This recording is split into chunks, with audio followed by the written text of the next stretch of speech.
ఈ వీడియోలో బైబిల్ గ్రంథంలో ఆత్మహత్య చేసుకుని తమ ప్రాణాలు తీసుకున్న వ్యక్తులెవరో మనం తెలుసుకుందామా.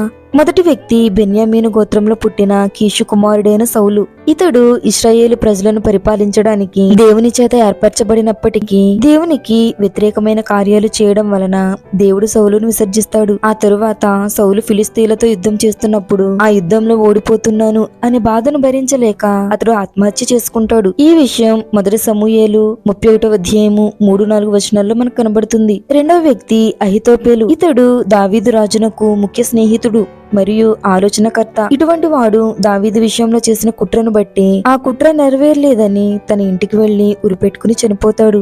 ఈ విషయం 2 సమూయేలు 17వ అధ్యాయము 23వ వచనంలో ఉంటుంది. మూడో వ్యక్తి జిమ్రీ. ఇతడు ఇశ్రాయేలు రాజ్యం యొక్క సేనాధిపతి. యాలా రాజును కుట్ర చేసి చంపి ఇశ్రాయేలీల మీద రాజవుతాడు. 7 దినాలు ఇశ్రాయేలీలను పరిపాలిస్తాడు. కుట్ర చేసి రాజు చంపిన విషయం ఇశ్రాయేలు ప్రజలకు తెలిసిందని వారు తనను ఎక్కడ చంపుతారో అనేటటువంటి భయంతో తాను ఉన్న రాజనగరికి వెళ్లి దాన్ని తగలబెట్టుకుని చనిపోతాడు.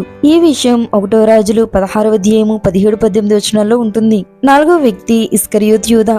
యేసుక్రీస్తు ప్రభువారి 12 మంది శిష్యులలో ఒకడైన ఈ యూదా యేసుక్రీస్తును అప్పగించడానికి ప్రధాన యాజకులతో చేతులు కలుపుతాడు. ఆ తరువాత పాపం చేశానని అపరాధ భావంతో ఉరిపెట్టుకుని చనిపోతాడు. ఈ విషయం మత్తయి సువార్త 26-27 అధ్యాయంలో మనకు కనబడుతుంది. ఈ వీడియో చూస్తున్నటువంటి వారులారా, బైబిల్ గ్రంథంలో ఇంకెవరైనా ఆత్మహత్య చేసుకున్న వాళ్ళ గురించి మీకు తెలిస్తే వెంటనే నాతో కామెంట్ సెక్షన్ షేర్ చేసుకోండి. Praise the lord.